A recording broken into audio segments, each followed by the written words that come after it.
Balasore train हादसे पर railway board ने एक बड़ा फैसला लेते हुए हादसे की सीबीआई जांच की सिफारिश कर दी है और रेल मंत्री ने भी यही कहा है कि इस हादसे की तह तक जाना होगा, जिसके लिए सीबीआई जांच की बात की गई है। रेलवे बोर्ड ने यह भी स्पष्ट किया है कि 3 ट्रेनों की टक्कर नहीं हुई है, बल्कि सिर्फ कोरोमंडल एक्सप्रेस ही दुर्घटना का शिकार हुई है। और आज की गई एक विस्तृत प्रेस कॉन्फ्रेंस में रेलवे बोर्ड ने इस हादसे के तमाम पहलुओं को सामने रखा और साथ ही यह सवाल जो बार बार उठाया जाता रहा है कि क्या कारण रहा इस दुर्घटना का, तो इसके को भी स्पष्ट करते हुए रेलवे बोर्ड ने आज ये बात कही कि प्रथम दृष्टया सिग्नल के कारण हो रही समस्या एक सामने नजर आता है, लेकिन जब तक कि कमिश्नर ऑफ रेलवे सिक्योरिटी की रिपोर्ट नहीं आ जाती तब तक कुछ भी कहना संभव नहीं है और अब सीबीआई जांच होगी। ओडिशा के बालासोर में हुए भीषण रेल हादसे को लेकर उठ रहे तमाम सवालों की स्थिति स्पष्ट करने के लिए रविवार को रेलवे बोर्ड ने पहली प्रेस कॉन्फ्रेंस कर हादसे पर विस्तृत जानकारी दी। इस हादसे के पीछे क्या कारण रहा, इसे लेकर रेलवे बोर्ड की सदस्य ऑपरेशंस जया वर्मा सिन्हा ने कहा कि रेल मंत्री ने शुरुआती जांच में सिग्नलिंग के कारण हादसा होने के संकेत दिए हैं। हालांकि सुरक्षा आयुक्त की जांच पूरी होने के बाद ही पुख्ता जानकारी साझा की जाएगी। भारतीय रेल द्वारा स्पष्ट किया गया है कि स्टेशन पर इलेक्ट्रॉनिक इंटरलॉकिंग व्यवस्था का प्रयोग होता है और ये सिग्नलिंग का फेल सेफ सिस्टम है, लेकिन कोई भी मशीन फेल हो सकती है और ऐसी आशंका कभी भी हो सकती है। प्राइमा फेसी सिग्नलिंग से लगता है कि कोई इशू रहा होगा, लेकिन वो प्राइमा फेसी है, उसको हम ऑथेंटिक नहीं मानेंगे। सीआरएस की इंक्वायरी के बाद ही हम आपको एक ऑथेंटिक जानकारी दे पाएंगे। बालासोर रेल हादसे को लेकर रेलवे बोर्ड ने कुछ अहम बिंदु सामने रखे हैं। प्रथम दृष्टया सिग्नलिंग में गड़बड़ी की वजह से हादसा हुआ। एक्सीडेंट 3 ट्रेनों का नहीं था, केवल एक ही ट्रेन कोरोमंडल एक्सप्रेस दुर्घटनाग्रस्त हुई। दुर्घटना के समय सिग्नल ग्रीन था, रेलगाड़ियां तय गति सीमा पर चल रही थी। कोरोमंडल एक्सप्रेस 128 किलोमीटर प्रति घंटे और यशवंतपुर एक्सप्रेस 126 किलोमीटर प्रति घंटे की रफ्तार से चल रही थी। लूप लाइन में 2 मालगाड़ियां खड़ी थी। 2 मेन लाइन पर कुछ सेकंड की दूरी पर कोरोमंडल और यशवंतपुर एक्सप्रेस थी। हादसे का पूरा असर कोरोमंडल एक्सप्रेस पर हुआ। यशवंतपुर एक्सप्रेस के पिछले 2 डिब्बे ही चपेट में आए थे। वहीं रेलवे की ओर से आम जन से इस बात का आह्वान किया गया है कि यदि हादसे में प्रियजन हैं, तो किसी भी जानकारी के लिए हेल्पलाइन नंबर 139 पर कॉल करें। रेलवे के अधिकारी हर संभव मदद पहुंचाएंगे। हादसे में शामिल परिजनों के पहुंचने, रहने, खाने और आवागमन की सुविधा दी जाएगी। वहीं ये भी कहा गया है कि हादसे के पीड़ितों के लिए मुआवजा राशि का वितरण जारी है। अब तक 285 मामलों में 3 करोड़ 22 लाख से अधिक मुआवजा दिया जा चुका है। जहां तक रेस्क्यू की बात करते हैं तो करेक्ट इन्फॉर्मेशन पैसेंजर्स तक जाना, क्योंकि सभी परेशान हैं अपने परिचितों के लिए कि वो सही हैं कि नहीं, किस हॉस्पिटल में हैं। इसके लिए यहाँ पर एक 139 कॉल सेंटर है। यहाँ पर हमारे 100 से ज्यादा एग्जीक्यूटिव हैं जो कॉल्स रिसीव कर रहे हैं। ये सब कनेक्टेड हैं, जितने भी रेलवे में हेल्पलाइन खुली हुई हैं, जितने कंट्रोल ऑफिस हैं, और हर शिकायतकर्ता का जो भी जिसका भी है नंबर नोट करके जब तक कि उसकी कंप्लेंट रिजॉल्व नहीं हो जाती है तब तक ये यहीं रहेंगे। हादसे की जांच कर रहे नोडल अधिकारी रेलवे सुरक्षा आयुक्त की ओर से जानकारी दी गई है कि 5 और 6 जून सोमवार और मंगलवार को सुबह 9 बजे से साउथ इंस्टीट्यूट खड़गपुर में मामले की जांच को लेकर एक खुली बैठक की जाएगी और इस घटना से जुड़े सभी रेल कर्मचारी या आमजन जो अपना बयान देना चाहते हैं या कोई जानकारी साझा करना चाहते हैं वो उपस्थित हो सकते हैं। जहां एक और सरकार की ओर से राहत, जांच और इस मार्ग पर रेल यातायात बहाल करने के लिए गंभीर प्रयास किए जा रहे हैं, तो वहीं इस रेल हादसे पर सुप्रीम कोर्ट में याचिका दायर कर रिटायर्ड जज की निगरानी में समयबद्ध तरीके से जांच कर 2 महीने में रिपोर्ट सौंपने की मांग की गई है। याचिका में ऐसी घटनाओं की पुनरावृत्ति रोकने के लिए और ऐसी घटनाओं से निपटने के लिए केंद्र सरकार द्वारा दिशा निर्देश बनाने की मांग की गई है। साथ ही जांच समिति में तकनीकी विशेषज्ञों को शामिल करने की भी मांग की गई है। बालासोर से अभिषेक सिंह के साथ bureau report, DD news.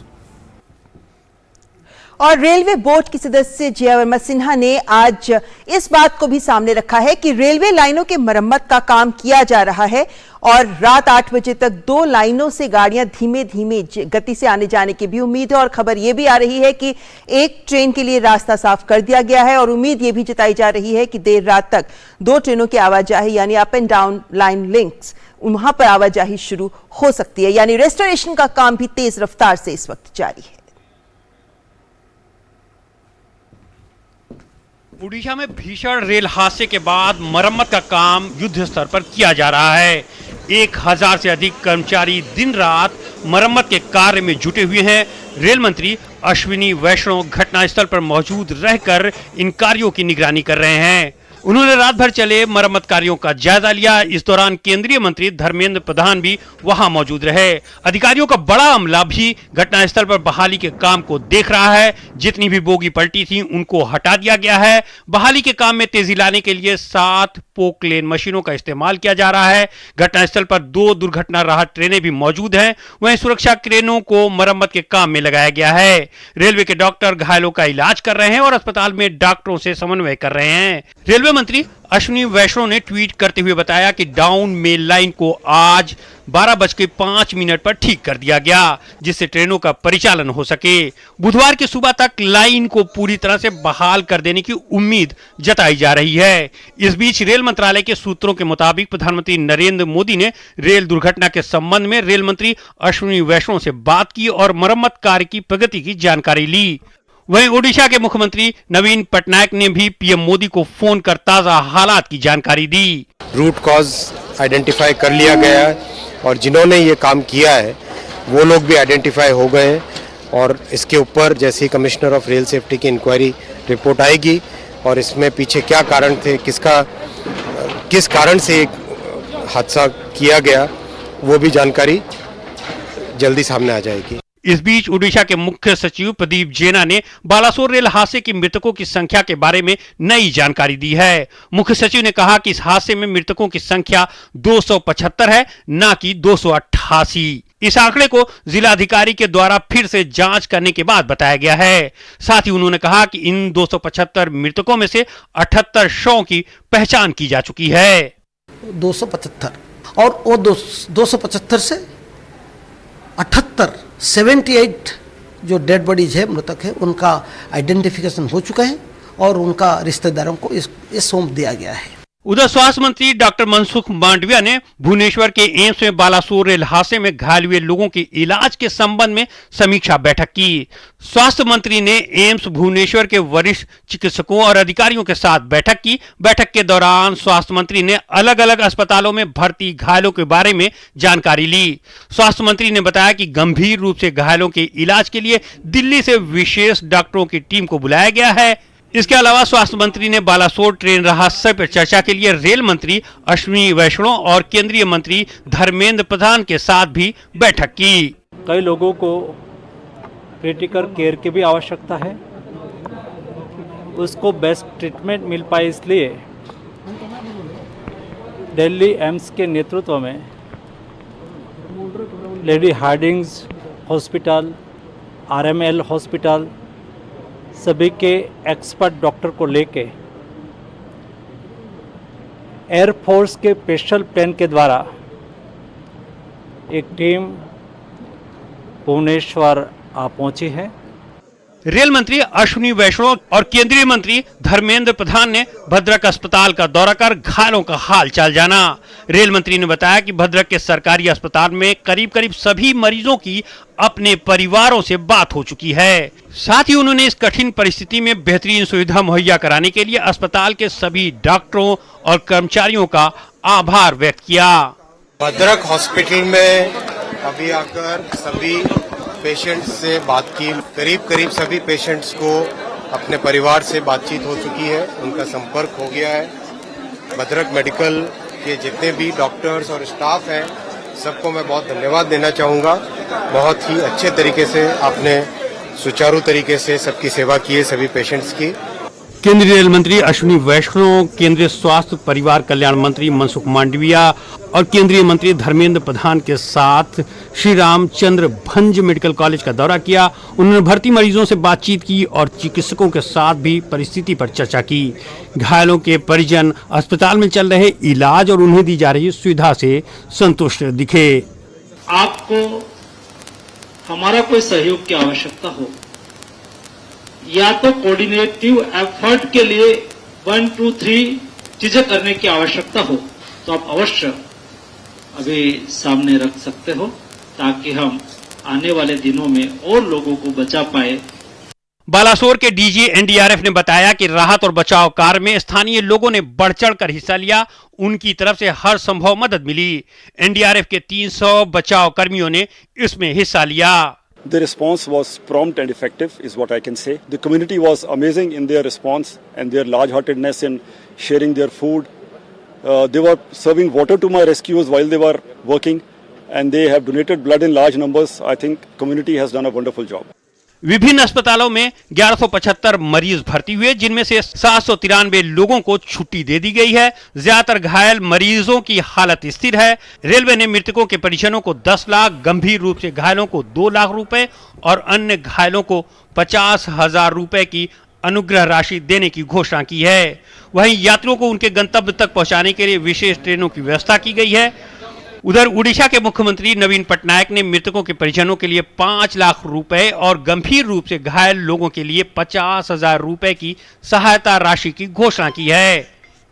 Abhishek Singh के साथ ब्यूरो रिपोर्ट, डीडी न्यूज। तो एक दुखद रेल हादसा, लेकिन सरकार का प्रयास है कि सभी यात्रियों को हर संभव मदद मुहैया कराई जाए। और ओडिशा में रेल हादसे में घायल लोगों का इलाज किया जा रहा है। बालासोर अस्पताल के बाहर के दृश्य कैसे हैं, इसका जायजा लिया हमारे संवाददाता ने।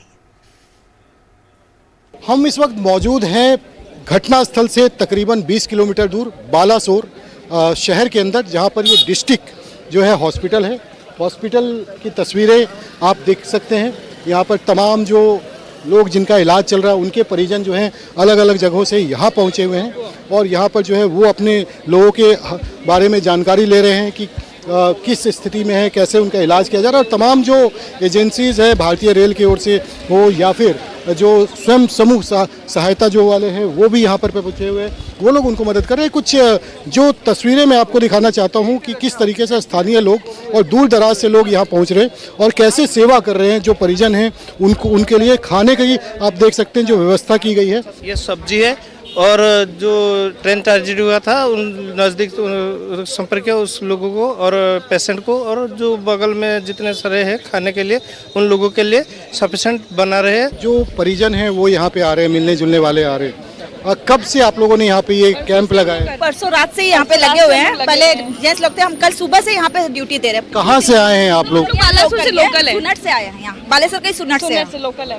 हाँ, और सब चिड़िया पुल उड़े सब आजू बाजू सब कोई रहते हैं। तो कुछ आप लोग इसके लिए शुल्क पैसे भी ले रहे हैं या निःशुल्क? नहीं, ये निःशुल्क हम लोग का खुद से परिवार है, वो श्याम परिवार सारा ये चीज कर रहा है। हाँ, तो अभी आप लोग कब तक ये करेंगे? जितना जब तक हो सकता है, बाबा का आशीर्वाद हम लोग कर पा रहे हैं। क्या है ये TPNODL? TPNODL एक टाटा पावर का संस्था है। टाटा पावर का नॉर्थ उड़ीसा डिस्ट्रिक्ट लिमिटेड। ये उड़ीसा के अंदर डिस्ट्रीब्यूशन बिजनेस जो है, पावर डिस्ट्रीब्यूशन, उसको 4 कंपनी बनाई गई है। तो एक कंपनी है TPNODL, ये नॉर्दर्न एरिया दिखती है। हमारे अंदर 5 डिस्ट्रिक्ट आता है। आप लोग का जो काम है इलेक्ट्रिक का है और आप ये हॉस्पिटल के अंदर यहाँ क्या कर रहे हैं? हम सोचे कि हमारा एक जो टाटा ग्रुप का फिलोसफी के तहत, जो आप जानते होंगे कि कम्युनिटी सर्विस टाटा ग्रुप का एक बहुत महत्वपूर्ण एक एथिकल एक कोड रहा है।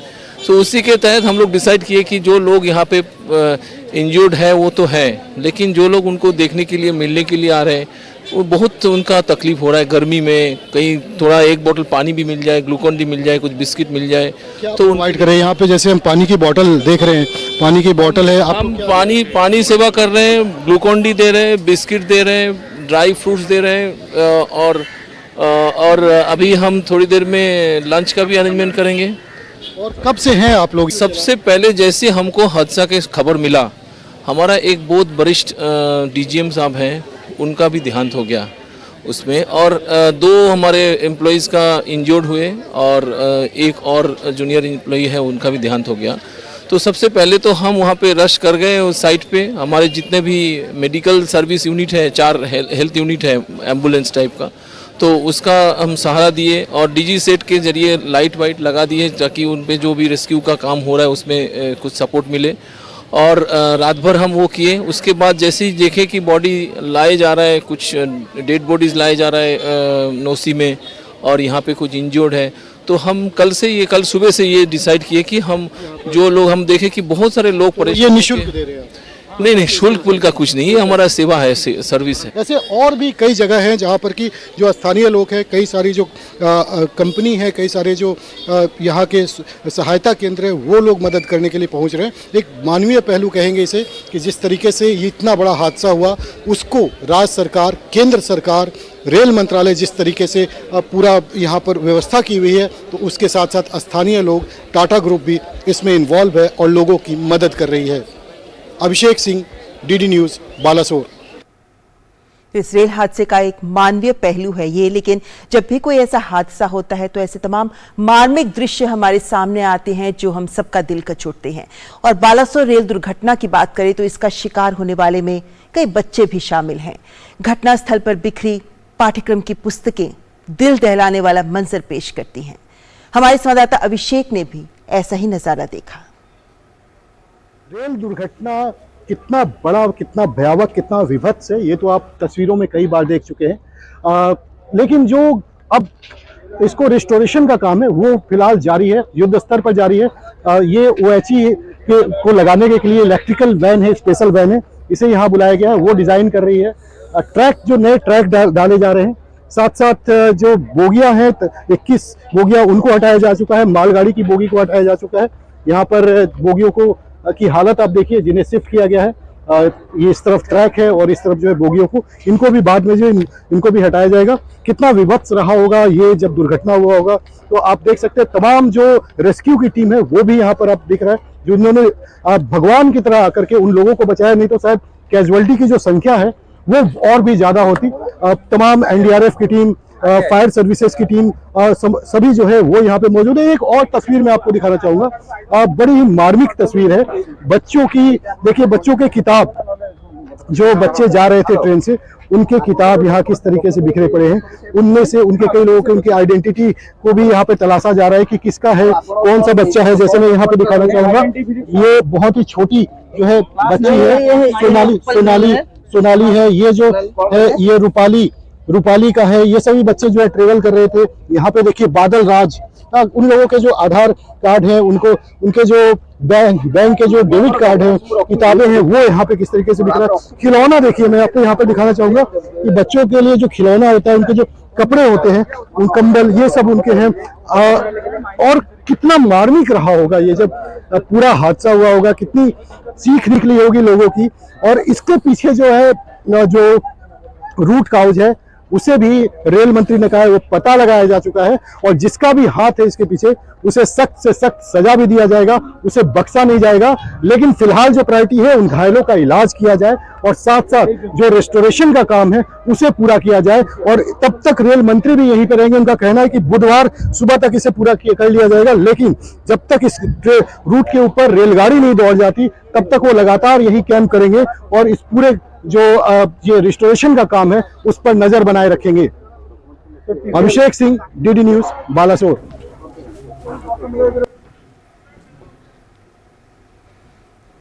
तो कई ऐसे मार्मिक दृश्य हमारे सामने आए हैं, जिनमें से एक आपके सामने अभी हमने प्रस्तुत किया। लेकिन अब हम आपके सामने ये तस्वीर पूरी रखना चाहेंगे, क्योंकि जिस वक्त ये हादसा हुआ उस वक्त कैसे कोई मेन लाइन से ट्रेन लिंक लूप में पहुंच सकती है, कैसे हुआ ये पूरा हादसा, इसे एक बार इस तस्वीर के माध्यम से आपके सामने रखना चाहेंगे। क्योंकि अगर आप